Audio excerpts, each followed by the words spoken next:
예, 안녕하세요. 저는 이제 VWL이라는 회사 1인 기업을 운영 중인 김승범이라고 합니다. 제가 이제 1인 기업이니까 대표이자 소장이고요.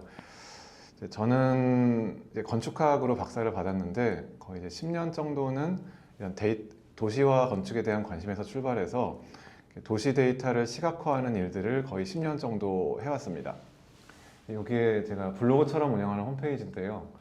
보시면 아시겠지만 여러 가지 간단한 그래프부터 이렇게 복잡한 지도 위에 올라가는 이제 좀 대용량의 데이터가 올라가는 시각화들을 주로 하고 있는데, 이제 처음에 이제 이 일을 시작했던 게 도시에서 일하는 일들이 워낙에 복잡하고 데이터가 예를 들어서 뭐 1km 격자만 해도 서울 몇십만 개가 되잖아요. 그래서 그런 데이터들을 좀 한눈에 보고 사람들이 이해를 하기 위해서, 원래는 사실은 이제 제가 이해를 하기 위해서 이제 시각화를 시작을 했다가 이 일에 너무 많은 시간을 쏟다 보니까 이걸로 이제 회사를 만들어서 이제 수익도 창출하고 제가 좋아하는 일도 하고 해야겠다라는 생각으로 이제 이런 일들을 시작하게 됐습니다. 이제 예를 들어서 어떤 이렇게 인구가 오가는 시각화를 하기도 하고요. 아니면은 또 완전히 도시는 아니지만 이렇게 해류가 흐르는 해양 시각화를 하기도 했는데, 오늘 조금 보여드리고 싶은 거는 이제 이 어반 덴시티 프로파일러, 그래서 제가 이제 도시의 인구 밀도, 1km 격자, 약 1km 격자니까 인구 밀도라고 부를 수 있는데요. 도시의 규모를 어떻게 하면은 조금 이제 행정구역의 경계 없이 보여줄 수 있을까라는 이제 고민을 하다가 만들었습니다. 그러니까 처음에 이제 나고야에 여행을 갔는데, 나고야의 출퇴근 시간에 지하철 이제 지하도에 있으니까 사람들이 굉장히 많이 오가는 거예요. 근데 여기는 도대체 인구가 얼마길래 이렇게 굉장히 많은 사람들이 오가나라고 찾아봤더니 우리나라 대한민국의 대구와 비슷한 300만 정도가 되더라고요. 근데 돌아와서 이렇게 저렇게 자료를 찾아보니까 대구는 300만 하고 도시 규모에서 끝나는데 나고야는 그 이제 교외로 펼쳐지는 배후 인구들이 굉장히 많은 것 같았어요.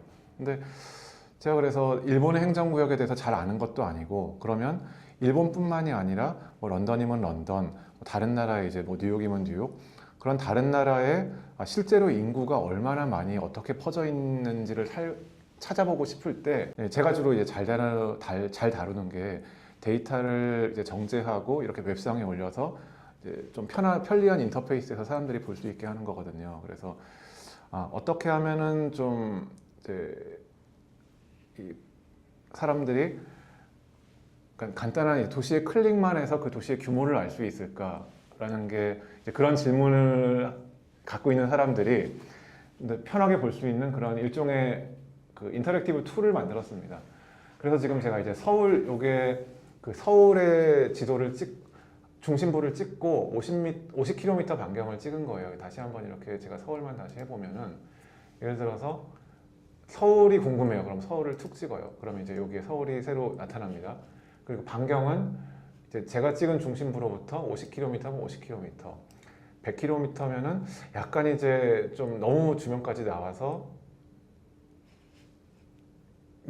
이제 거리로 갈수록 밀도가 많이 좀 희박해지죠. 그래서 이제 50km에서 70km가 적당한 것 같은데요. 그렇게 지금 서울과 이제 뭐 도쿄, 뭐 상하이, 파리, 그리고 뭐 델리, 그리고 라고스, 뉴욕, 그리고 멕시코 시티, 이렇게 각 대륙의 몇몇 도시들을 찍어봤습니다.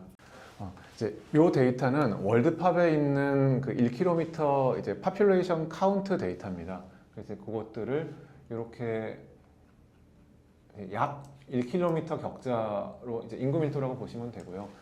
서울 같은 경우는 업무지구가 이렇게 중심에 있기 때문에 밀도가 약간 낮지만, 이제 여기 이쪽에 북쪽이라든지 아니면은 이제 강동지구에 사람이 굉장히 많거든요. 그래서 이제 중심부에서 인구 밀도가 살짝 올라가다가 이렇게 내려가는 모습을 보이고요. 도쿄는 제가 정확히 어디를 찍었는지 모르겠지만 중심부부터 인구 밀도가 서서히 낮아집니다. 그래서 이게 서울 같은 경우는 반경 50km로 했을 때 2,400만, 도쿄는 3,300만, 그리고 뭐 상하이는 2,600만 이렇게 다른데요. 근데 이제 이게 보통은 행정구역의 차이들이 있기 때문에 어떻게 하면 또 서울이 커지고 어떻게 하면은 도쿄가 커지고 이제 그런 것 같아요. 근데 단순히 어느 나라가 크다 그런 크기 비교보다는 실제로 이제 연구자로서 만약에 도시를 탐구한다면은 중심부에 이 정도 밀도로 사람들이 있고 주변부에는 이 정도 밀도가 있고 그래서 실제로 가봤을 때 혹은 이 정도 규모의 도시가 그러니까 사람들이 어느 정도 밀도로 어느 정도 거리에 집적해 있을 때 또 생산성이 얼마나 나는지 이제 그런 것들을 궁금해하는 연구자들한테도 도움이 될 수도 있다고 생각을 했고요. 저처럼 이제 약간은 조금 더 가볍게 도시의 밀도를 도시에 사람이 얼마나 사는가 혹은 도시의 규모를 행정구역의 그런 경계 없이 한번 좀 그냥 지리적인 거리로 궁금해하는 사람들이 한번 들어와서 한번 보십사 하고 이제 이런 사이트를 만들었습니다.